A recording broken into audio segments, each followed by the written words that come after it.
Hi, I'm Robin. And I'm Kristen, and we are covering Proof today. And we're actually going to touch on Permission to Dance in part two, but I think between the two, there's what, six songs? Six songs. Six songs that we're covering. So we're going to cover the first three for Proof, and then the second two new songs and Permission to Dance in the next part. Yes. So let's no, go. we're not going to give you any fluff. We're just going to go straight into it. Okay. All right. This is what we're doing. This is what we're doing. Okay. Well, this was released in June 10th, 2022. And this is their anthology album. Yes, it is. Which had 40 tracks on it? It was a lot of tracks. It was, well, okay, so CD1 had 19, CD2 had 15. You had 20, 34. And that was a collection of, okay, yeah. So CD3, a collection of demos, unreleased songs dedicated to Army. So that was just 3. Okay. So it had a lot on it. So yeah, 34 songs. So I wasn't too far off. No. All right, but we're only covering the ones that we haven't heard before because a lot of the songs that are on there are their older songs, hence the anthology. Yes. But we got Born Singer first, which is the first track. It's the first track? It's the first track. It is the first track. And oh my gosh. So I had heard some stuff about Born Singer. Oh, really? That it was really good. It was one of those heartfelt songs that Army loves. And I hadn't heard it until we listened to it. And it's not that I didn't come across it. I think I just kind of wanted to wait until we covered it. But wow. So you didn't come across it at all? No, I did. I did come across it. I just never listened to it. Okay. I never listened to it. Yeah, it was one of those things where I was like, we're going to wait. We're going to be patient. Good for you. Yeah, practice patience. It's a learned skill. So we did watch the performances, but we watched them over a span of time. So let's start before we get into that. Oh, okay. Born Singer, though it does appear on the 2022 anthology album Proof, it's actually from shortly after they debuted? I think it was from right after they debuted. Yes. So this song lived on SoundCloud for all those years. And it was just their song, kind of like their diary about what they were, what they were facing at the time, dealing with, not being able to pursue the things that they wanted to pursue because coming from a smaller label, they had some limitations. But, at the root of it all, they just really wanted to perform. They wanted to perform for themselves. They wanted to perform for their fans. They just wanted to achieve that dream. And so Born Singer was born. And that's usually how it happens. And so we've got this incredibly emotional, heartfelt, vulnerable song, which when I first listened to it, I didn't realize it was from early on. And it sounded very, very much like their earlier work. It sounded very much like a young person singing, like yearning for their dream. Right. And I was like, this is 2022. Like this, they are already in the spotlight. They're already dominating the charts, the awards, shows, their stages left, right, and center, like everywhere. Right. And I'm like, this seems like very out of place. And then that's when I realized it's from 2023 or 2013. Sorry, 2013. Yeah, early on. So what I wrote was my initial read through. The song felt very amateur, not lacking talent, not lacking talent and mastery, but lacking experience. So it seemed very fresh, very new, we just debuted. Yeah. After learning that it is actually a song released on SoundCloud just after they debuted, it makes so much more sense. So we start off with Suga's verse, which feels so raw. And that's the thing did you write that too? Yes, that's exactly it feels what I like wrote. It does. It feels so raw because that's just how he is. Yeah. When he really gets into his emotional side, like it's all in. He doesn't sugarcoat. No. Right. He doesn't sugarcoat. Ooh, look at you! Oh yeah. I'm not the first to make that joke, but anyway. No, he doesn't hold anything back. He's very transparent. Yes. He's very open. he always comes with his truth. Mm-hmm. And yeah, I felt that in this verse, I just remember thinking like, man, the hunger, the Mm-hmm. hunger and Yeah. the drive and the frustration and everything is just, it's there. I put, this verse feels like he's caught between the joy and the fear of living out his dream. And you sense his doubt, but he does endure because of fan support. Right. So he does mention that the cheers give him his strength. His strength. Yeah. His transition from underground rapper to idol came with a lot of ridicule, and in this verse, you hear him question if he's changed, Yeah. which I love. That introspection. He's very introspective in his work. So for him to to question, like, did I actually change? Like, they're over here telling me like, oh, you're different. Like, when somebody makes Yeah. it Yeah. at something they're good at and they start making money off of it, suddenly they're a sellout. Yeah. And you're like, oh, you're a sellout. Like, No. No. it Yeah. he didn't, fundamentally he didn't change, No. but No. those questions do creep up. They do. And he's very, very real for asking it in the song, but also asking it of Of himself. himself. Right. Right. That's where I put that. His rap was expressive, raw emotion, Hmm. reflecting on their struggles. He dedicated his dedication to music and his musical path. Hmm. And it is, and it's an insight into his experiences. It even at that early on in their Career. career, that just the things that they experienced was hard. It was Hmm. hard on them. So he just endured and he moved forward. I like the long range perspective that they have. They do plan 10 steps ahead, Yeah, yeah. and I think that's mostly RM. But they also see it. Mm. They see it. They take So manifestation to a whole nother level. yeah, it's kind of like, I mean, of course there was a plan, there was a blueprint for them, but it's kind of like they'll in song and rap and everything, they look ahead and they can see themselves there. It's not a doubting situation, Hmm. it's a strengthening situation Hmm. because they see themselves there and they move towards it without any hesitation. In one of the other songs, I said how they are a machine. A very well-oiled Yes, machine. and they're moving through this thing so that it's fully purposeful. I think that makes a lot of sense when you listen to how other people speak about them and Mm-hmm. how they operate. Like, they have their role within the group and they never strive to go outside of that. It's They know that they're part of the whole, and Mm-hmm. their part is important. Their part is essential in its way. And so each person, if they don't perform their part, up to par, the machine as a whole collapses. So I think, having that mentality, that mindset going in, and they know, okay, this is my function. Let me do it the best that I can, because if I do well, we do well. Yeah. And without that, I think there's never been a moment where they were just like, I'm bigger than the group. Like, I Right. think they realize, like they've all said, many, many times, we are seven. Yeah. They know they are seven, and the minute somebody falls, it doesn't feel complete. And we noticed that when Sugar was on his hiatus, Yes. Yes. recovering, Yeah. and they still went on and they performed, they still did really well, but they didn't feel complete. Mm-hmm. And you sense that, and other people have noticed that. They're like, you have this group that's more than just a group. They are at their core family. Mm-hmm. They treat each other like family. They enjoy each other's presence like family. Yeah. They operate like one part of a whole.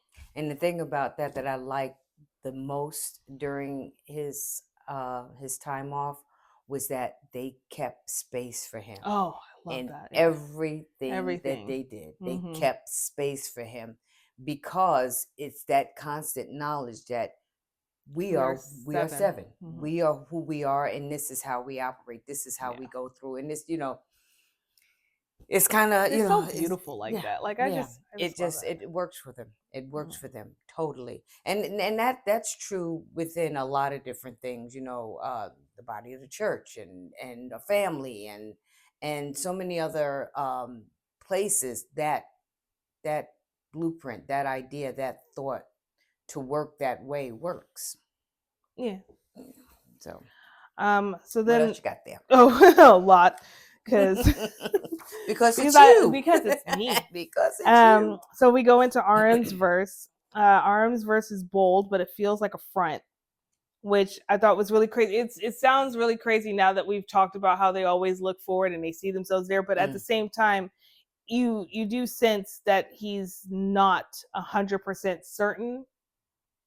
He wants that. He sees the goal. He sees himself there, but he's not 100% certain. I think at the time of the song, they didn't know what their lives as idols would look like. And I Hmm. think because you had three of them that joined under the knowledge or the pretense that they were going to be a hip hop group. Right. Yeah. And Yeah. I Yeah. think Yeah. transitioning from being a hip hop group to being an idol for the sake of, making more, for it being more lucrative. Like I understand the business aspect of it, but Yeah. coming from somebody who, like, if I was to put myself in either Sugar, RM's, or J Hope's shoes, where that was who they were, Hmm. like at the foundation of them, they were hip hop. Right. And so they're told, like, oh, we're going to form this hip hop group around the three of you guys, and it's going to be great. And then all of a sudden it's like, but that's not going to make us any money, so let's bring in some vocalists, some pretty vocalists, Pretty ruthless. Yeah. and we're going to make you guys an idol group. Yeah. And they're just kind of like, okay. So I think that, there were a lot of moving parts, and there were a lot of moments where they were kind of trying to figure out how this is going to look overall. And could it be it was that the doubt was there because what they were drawing the blueprint, they were putting it together. So Well, not yeah, to have seen that before and how it looks, yeah. what does that look like? I mean, I see what it could look like, but You haven't seen it done, it like, you haven't hasn't seen it been right, acted right, out like that. right. So So that to not really know, yeah, yeah, like I said, they didn't know. They yeah, had no idea. But ever the strong leader that he is, ever. he had to appear strong, in control, and fearless. This verse feels like that strong, confident front, discouraging haters to try them. Basically, he's saying you can try it, you're gonna fail. And I think inside he's like, but will they? And it over time, that will they became less of a question and more of a statement. Yeah.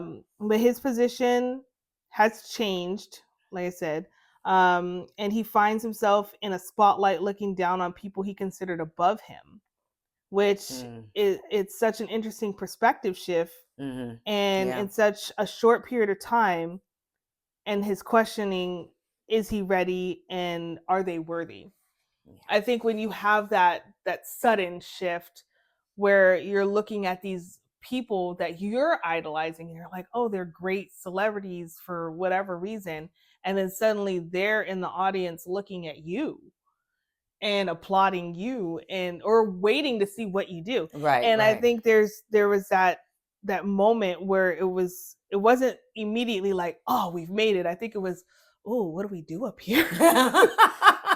How did we get here? Am And I on the right stage? yeah, yeah. So I think, I think I like to think that RM, yes, he's incredibly smart and he's incredibly resourceful and knowledgeable, and he always seems to have the answer, the solution. But I also think that with that, he struggles the most. And the members have expressed it, that a lot falls on him, Yes. and he carries a lot of it, by himself. And yes, he does share with J-Hope. I think he has expressed he's co-leader with J-Hope Mm. at times, because there are times where J-Hope comes in and takes care of things that he hasn't gotten to. But with him being in that position and constantly trying to move them forward, Mm. um it's it's ironic that the one that was the last one to get their license is the one that's driving this well-oiled machine. Well, he didn't have time for everything. Yeah. But he's moving them forward into an unknown space. Yeah. They've, set so many records. They've broken so many barriers. They've crossed over in ways that other groups weren't able to. Mm-hmm. And he had to navigate all of that. Yeah. That blueprint that they were creating, he was the main, architect. Yeah. So I know that there was a lot on his shoulders. I know that there was a lot in his head. Mm-hmm. And I just, I wonder if he ever stops and thinks, I did all right. Like a parent does. Yeah, like I wonder if he's okay. like, I did okay. Like yeah, turned out pretty good. Yeah, pretty good. This isn't so bad. No, not I at hope all. he does, because Yeah. he is phenomenal as a leader, and there are so many other groups that look up to him and try to emulate him as a leader. Because he's proven himself time and time again that he's going to get them through it. Yeah. Regardless of what it is. So much respect. Hats off to him. Mm-hmm. So, did you have any thoughts on? No. Oh, okay. So I'll just finish this out. Yeah, go ahead. J-Hope's verse highlights the hard work, but also the hope, because of course it's hope. It's Hobie for them and their career. His belief that they will continue to climb is evident in his voice, but also in his verse. I'm sorry, but also in how he delivers his verse in the performances. And I think when we were talking about, so like you had said, we watched multiple verses. Right, yes. Why can't I speak? Multiple performances across the years. Across the years, yes. Yeah, so we started off with the first one in 2015. 2015, right, yes. And you were going to say something before I went. All I was going to say is that the span of years that we looked at it was from 2015 to 2022. And I did have... Okay. Watch the performances over the span of time from 2015, 2017, 2022. And in doing that, we've noticed some changes and wonderful and wondered what was the significance of these changes as they evolved. I don't think there was any real significance. I think the changes in the evolution of how they perform this song over time, as they started to achieve more and more of those things that they were looking ahead towards. I think it's a realization that it's like a checklist, like a to-do list. They were like, oh, did that, check that off. Oh, got that too, check that off.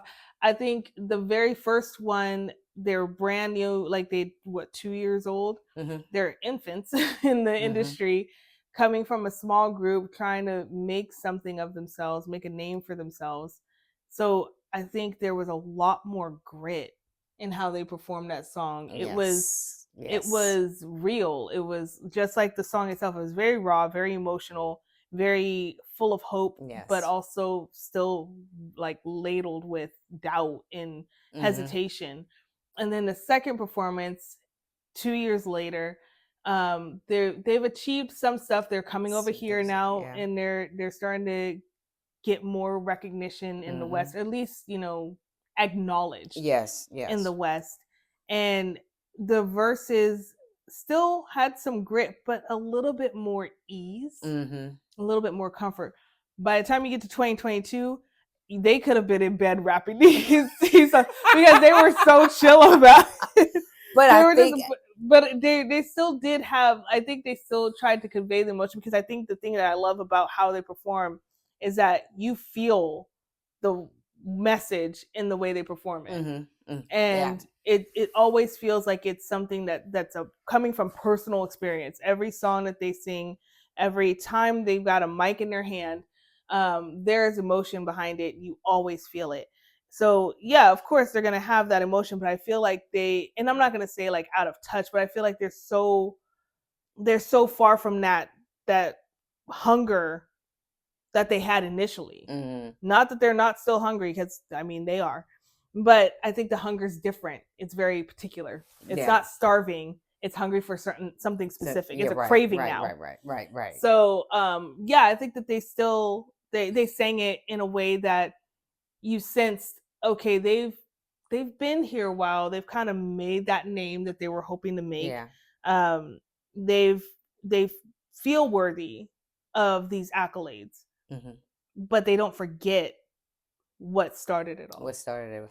I think they picked up confidence and dropped doubt. And that, I think those were the significance for me that I seen is they picked up, and I'm not talking about, they were like arrogant. Right. Yeah. They weren't that. They were like, okay, more sure of themselves. right. And then the fact that they had, in what they seen from a distance, they had met those goals and those things. So that, with that, is confidence. Okay, so what we're doing is right. We're going in the right direction. There's stuff still going on, but now we've handled some things and we can handle more. Yeah. So I think that was the significant change for me. So, well, I don't have any more thoughts on this one. Aww. I mean, I could have. Oh, I did have one. Okay, so the one thought that I did have. So considering how this started off in SoundCloud and made its way to an album 9 years later, gives me a lot of hope for Dang. Oh, yes. So much hope for Dang. So I'm just like, maybe one day we will get Dang on an album. Because I had to download a whole other streaming service and pay for it to be able to hear Dang outside of YouTube. I love that song so much. Oh my God, I love that song so much. But yeah, no album feature. I can't just stream it on the music sources I have. Don't worry. So thank you, SoundCloud, for coming in clutch with all the things that which I remember. Do you remember the day where I was like, "Oh, I can play this in my car"? Yes, I remember that day. I think I was driving and I played it, and I was like, oh, and I called you, and I was like, "Oh my God, it works in my car." I don't know why I didn't think it would. I don't know. I don't know, but because you just didn't know what you knew. But moving on to butter, not the spread that goes on toast. No, the song. This is track 18. Yeah. Oh gosh, we skip a lot there. Yeah. This was track 18 on Proof, and I put down that this song is doing exactly what it intended to do. Well, this is their first full English song. Right. No, it's not, because Dynamite was on. Dynamite was first. Just kidding. Yes. This is a second. This is the second full English song. Yes. And I don't have any notes on it. So yeah, like you said, it did exactly what it was supposed to do. It's supposed to get you up, make you dance. Yep. Just get you feeling good. That's right. I really didn't have anything to say. It's a dance pop song with lyrical confessions of sweet romantic love. That's what it is. Whatever that means. I mean, I know what that means. Do I? Yes. Anyway, you were going to say it gets you watching. I mean, because after you hear it, you want to begin. At least for me, I wanted to begin to see the difference. Practice performance, the live performance, the award show performance, the 64 Grammy Award show performance, and then in each and every performance, you're like, I want to see it done again. Now remind me. Okay. I know that a certain member would not like you to remind me, but the 64th Grammy performance of this song, is that the one where J-Hope trips? It is. Okay. He misses a step. He does misses. He catches himself. Yes, he does. And he smiles at himself too. But also, I think that Grammy performance is the most watched Grammy performance of all time. I think. Is that correct? Now that I did not see that, but I can believe that it is very possible. I think I heard that somewhere. Because it was very. It was really. It's really engaging. It was a very well choreographed dance. Oh, the jackets. The jackets. The jackets. But it was very theatrical. It was cinematic in its own way, because it wasn't just like, oh, we're here to perform a song. Like, watch us, listen to us sing. But I'm glad they gave them that time and that energy to do that. And they were in the audience. because Jen was on stage And they and were JK, JK came down from the ceiling. yes, and JK came down. So there was the five of He them. really likes being in the air. Yeah, he does. He does because he just flies all over the place. But yeah, that he came down and he was at the controls, and then it scanned the audience for the other members, and then they just did what they did. They did what they did, Yeah, and it was a so really good performance. and I also say that, and this is your thing, My thing.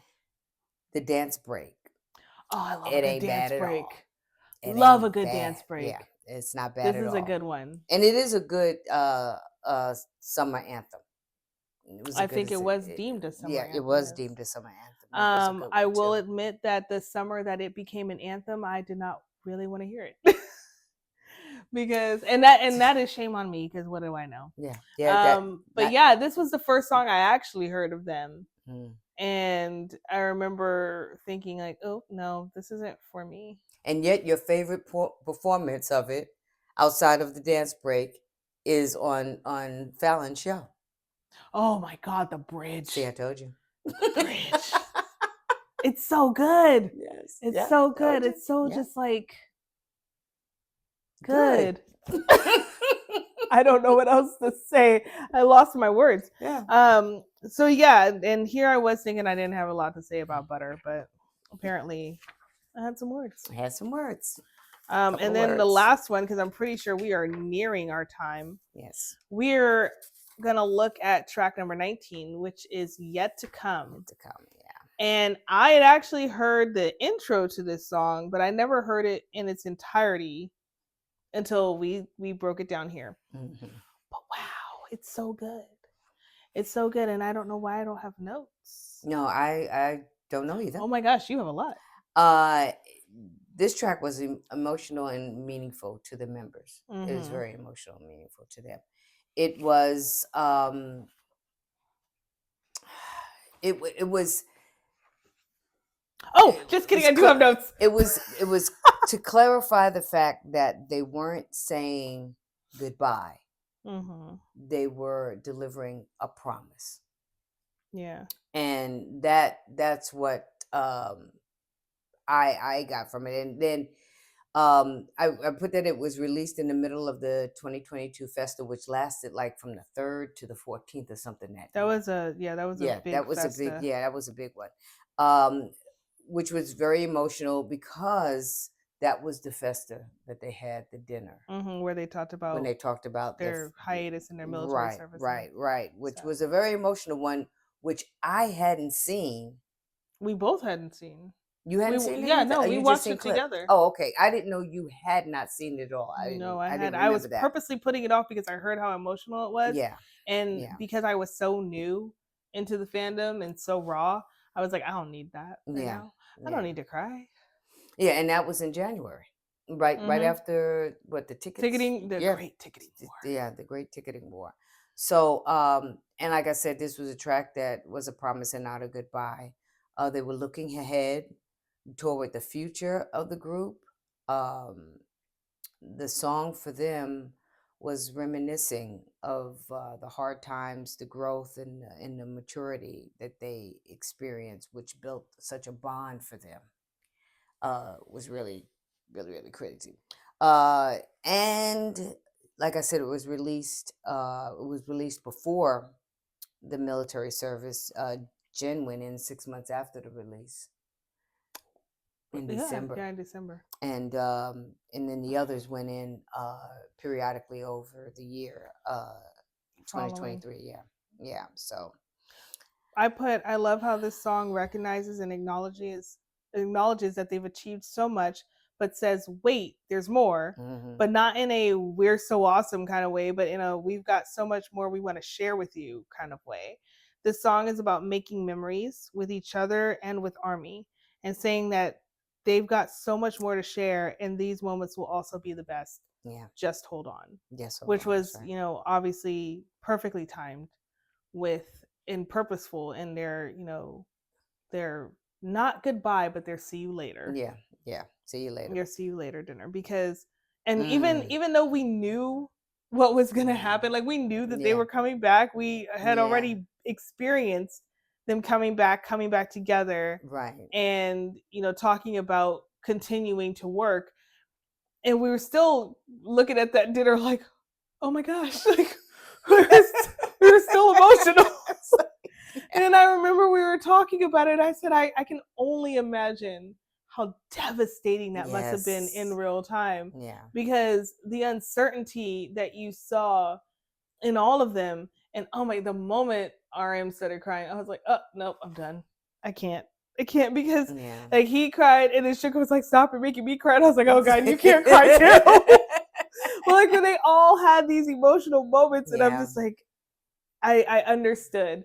I Mm. understood, and I know that I can never fully relate because we weren't there. Right. But wow, I feel for everybody who went through that, because Yeah. Yeah. that was a rough Festa dinner. That was rough. It was And a it rough Festa was dinner. it was so very, quiet. Mm-hmm. And they, each one of them expressed their thoughts and ideas, and it was, Because they were also moving out of that dorm, right? yeah, it was a lot going on, Yeah, so because they they were were saying talking about, goodbye yeah, to a lot of things. yeah, yes, because they were talking about not uh seeing each other, Because like they were for going to their the own own, homes. yeah, yeah, it I'm was a so lot. sorry. Like, all of you that experienced that in real time, like, wow, the strength you must have. Yeah, I'm Because glad. that I'm sorry, go ahead, No, you're no, no, glad. no, no, you go ahead, finish your thought.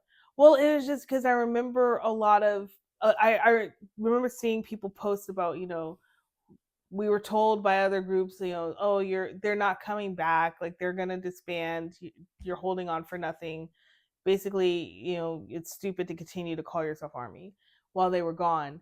And just to be like in that moment being told all that, and you're like, but they promised. They promised. Yeah. They promised me, and they wouldn't lie to Mm. me. Right, right. So I just the strength that you had to have to just keep going and keep burning that candle for them. Um, when even they seemed like they knew what they wanted to do, but they weren't sure what that was going to look like, because Right. again they're going into uncharted territory. I mean, I Mm-hmm. think most bands, most groups, when they start serving their military service, you start to see them Disband. disband. Yeah. They decide either out loud or amongst themselves that maybe this is time to call it quits, and they pursue other endeavors, solo careers, other personal projects, Mm-hmm. normal civilian life, I don't know. Yeah. but Yeah. but now you have this group that's saying like, no, we're not going to do that, and everybody else is saying, yeah, sure, that's what my fave said too. But Right, right, like, right. I just feel like they had as army, you had a lot, a lot of negativity coming against you, trying to tear you down in that moment. And then for them to come out of the military and immediately get together and go to work, Mm-hmm. and you're just like, they kept their They promise. kept their But promise. that's a long time to have That's to a hold promise. out and make sure like they really did. And the faith is strong. The faith is strong. But they gave you something, or they gave us something to kind of Hold. hold on to, Yeah. and that was so smart. Oh, they were very That strategic. was so smart to do it like Again, that. I honestly think that was a Namjoon That thing. it was good, because we didn't really have to miss them. The You missed You the guys, we yeah, weren't yeah, there, we weren't there, so I mean, but we're I know speaking you collect. missed them, but you still had something to look at, something Yeah, to something sort to of hold hold on on to. to, right, during that time. And when they came back together, and they we would I just seen when RM and V. V came out, and when JK and Jimmy came out, Yeah, because and we Sugar. didn't. Well, there was very little on He Sugar. didn't get a No, televised right. broadcast, So which is so very Yoongi. He was like, no, don't put a camera in my face. I'll just show up when I'm ready. Yeah, yeah. And you're lucky if I tell them. Yeah, Tell you. and you're lucky if I let you know, if I let you right. know. But yeah, it was. The train of thought. It was also that we begin to see. Okay, they are coming back, and then there was word that they were together. There was they had the first live with all 7 of them. I think I So cried. I don't know. I think I did. I might have cried. I don't know. I don't remember. I was very that. overwhelmed with I don't know. emotion. So it was really something for them and you guys to go through. But they But kept we the all made process. it, guys. Yeah, we all made it through. We all And made what do it we out. have? We have a world tour. We have a world tour. We have a new album. We have a lot. Yes. So thank you, guys. Thank you. And I think we're gonna end it here because I'm pretty sure we're over our 30 I minutes. guess we are. But we're gonna come back with Run BTS by BTS. What's the next one? No. Youth. For youth. I was like, yes. Your song. Yes. For youth, and then Permission to Dance. We're gonna talk about that. Yes. So we'll see you next week. Bye. Bye.